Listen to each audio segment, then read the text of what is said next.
एक चीज बताइए, जब आप लोगों की मदद करेंगे, लोगों के पास जाएंगे, तभी तो लोग आपको चाहेंगे। ये चीज आपने देखा कि नहीं देखा, ग्राउंड पे उसी व्यक्ति को लोग चाहते हैं जो लोगों की मदद करता है। तो ये चीजें भी करना तो जरूरी है, कहीं ना कहीं करना जरूरी है। मैं फिर वही बात कहूंगा, क्या कांसीराम साहब सबके पास जाते थे? जाता था तो उनके जिलाध्यक्ष, प्रदेश अध्यक्ष और उनके जो नीचे के कार्यकर्ता हुआ करते थे वो लोग जाते थे, क्योंकि जो मानवर कांसीराम का उद्देश्य था वो बहुजन विचारधारा को मजबूत करना और किसी भी दलित के ऊपर अत्याचार ना होना। यार एक के ऊपर हो रहा, फिर मैं वही बात दोहराऊंगा, दूसरे के ऊपर हो रहा, हम कब तक उनके पास आज यहाँ पिटा, कल दूसरे यहाँ पिटेगा, परसों तीसरे यहाँ पिटेगा, क्या हम यही करते रहेंगे?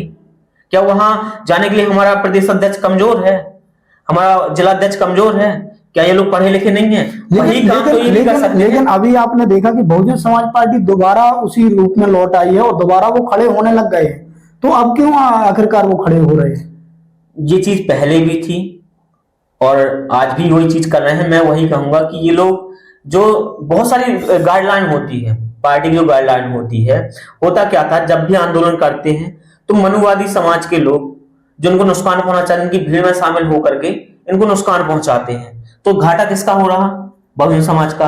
आप जैसे, हम जैसे युवा जो शामिल होते हैं उनके यहाँ पर, अगर हमारे ऊपर, आपके ऊपर केस हो जाएंगे या हमारे बच्चों के ऊपर केस हो जाएंगे, ऐसा लोग सोचते हैं, तो क्या ये लोग नौकरियों में जा पाएंगे? बहन जी का ये कहना था, नहीं जा सकते। इसीलिए ये आंदोलन करना उन्होंने बंद किया, क्योंकि इसमें नुकसान जो है वो हमारे समाज का हो रहा था। आज भी देख लीजिए, जो चंद्रशेखर जी रैलियां करते हैं, अभी जो हुई थी भारत बंद में, इनके समाज, इनकी पार्टी के लोगों के ऊपर FIR हुए, तो इसमें घाटा किसका हुआ?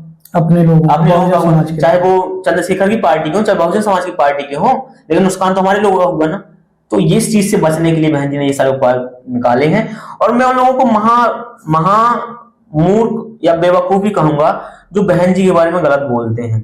उनको समझने की, समझा तो उन्होंने किसी को नहीं है, ना उन्होंने बाबा साहब को समझा, ना उन्होंने कांसीराम को समझा, ना उन्होंने बहन जी को समझा।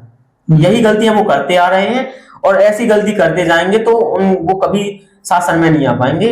इसलिए हमें समझना बहुत जरूरी है कि उनकी रणनीतियां क्या हैं और अपने लीडर की बात को पत्थर की लकीर समझनी चाहिए। अंत में एक और सवाल करना चाहूंगा आपसे। 2027 में विधानसभा चुनाव है उत्तर प्रदेश में। आने वाले समय में आपको 2027 में क्या लग रहा है कि वहां BSP की क्या स्थिति रहेगी? 2027 का माहौल जो होगा वो डिसाइड होगा अभी के चुनाव से। और मुझे ये लगता है कि हताश हुए जो लोग हैं वो वापस BSP ज्वाइन कर रहे हैं। तो आने वाले समय में BSP का दौर आने वाला है। ये भविष्य की पार्टी, मैं तो सभी से कहता हूं, ये जो पार्टी है भविष्य की पार्टी, आप कितना भी कर लो, हर समय बदलता है, सूरज डूबता है तो सूरज उगता भी है, तो ये उतार चढ़ाव चलता रहता है। तो भविष्य की पार्टी बहुजन समाज पार्टी, आज आप लिख के ले लीजिए, मैं जिंदा रहूं या ना रहूं, लेकिन भविष्य की पार्टी है। और बहन जी देश की प्रधानमंत्री अगर नहीं भी बन पाई तो बहुजन समाज पार्टी से कोई ना कोई प्रधानमंत्री जरूर बनेगा। तो अभी आपने सुना, शिवम वर्मा जी थे और युवा समाज से भी लगातार समाज की सेवा करते हैं। कहीं भी उनको लगता है कि समाज के लोगों को जरूरत है तो वो जाने का काम करते। BSP के बड़े समर्थक माने जाते हैं। और आपने सुना, जो खासकर BSP के बारे में कई ऐसे कंट्रोवर्शियल जो शब्द हैं उनके बारे में उन्होंने बताया, बहन जी के बारे में बताया, BSP पार्टी के आने वाले भविष्य के बारे में भी बताया। आपका बहुत बहुत धन्यवाद शिवम जी। धन्यवाद।